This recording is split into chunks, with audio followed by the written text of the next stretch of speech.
Hi, students. So, what we're going to do now is we are going to discuss the three readings that I asked you guys to read for this week. We will be discussing Audition by Julia Alvarez, and we will be discussing My Name and Only Daughter by Sandra Cisneros in the next presentation. Now, I do want to mention this.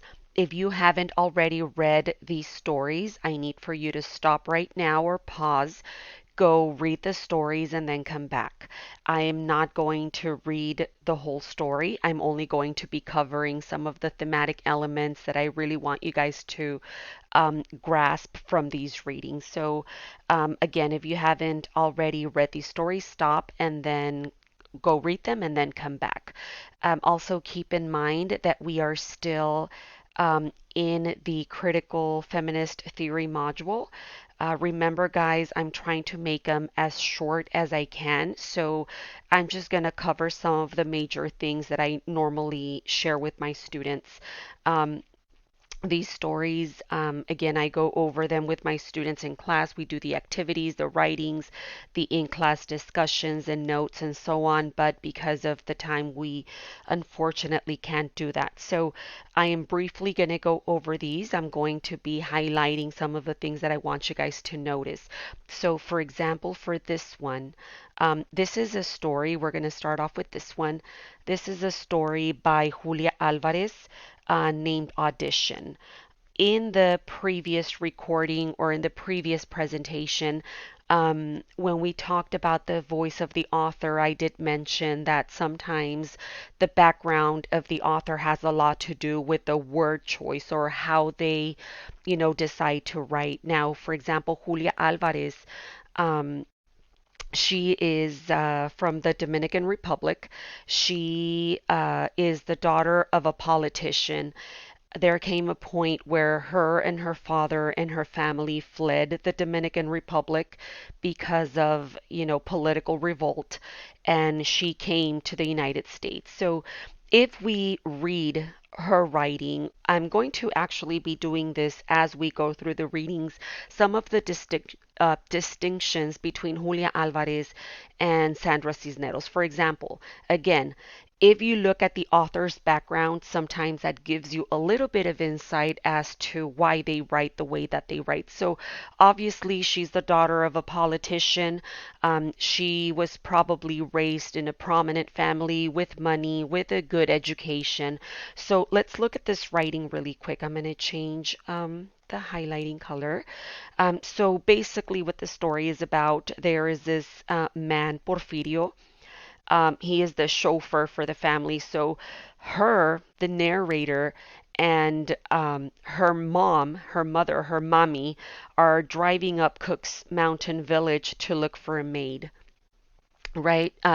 We can already tell that the author is, she's whatever, Mexican American, Latin American, Hispanic, right? Because of the words that she uses, right? She calls her mother mommy.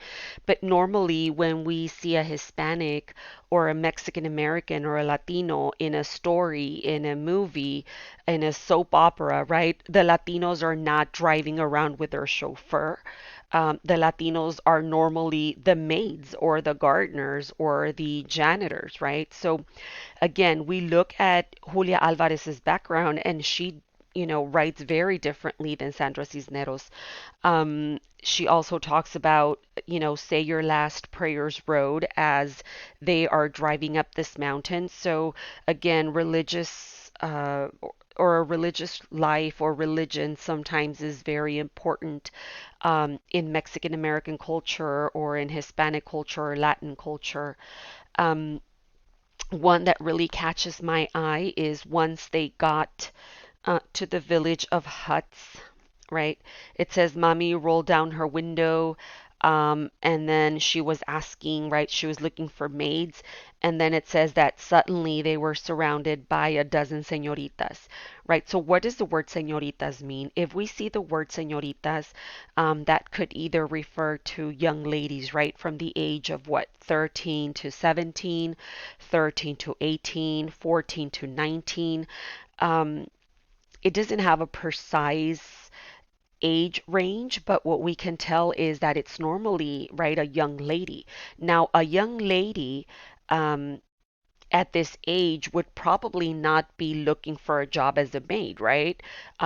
It normally means that this young lady is in school, either, ninth, 10th, I don't know, early high school or a senior in high school. But nonetheless, because it is, right, a little ranchito, a country or a little town, what this, I guess it could be, seen as a little bit of stereotypical. Sometimes they say the less of the socioeconomic level that you have, the lower the society, the lower the economics, the less educated that you are. And we can actually see that in these interview questions that the mother does, right? She asks them, do you have children or a novio? Normally, if a maid has a child, right, that's a distraction, or they're not going to last too long at the job. Same thing for, if the maid has a boyfriend.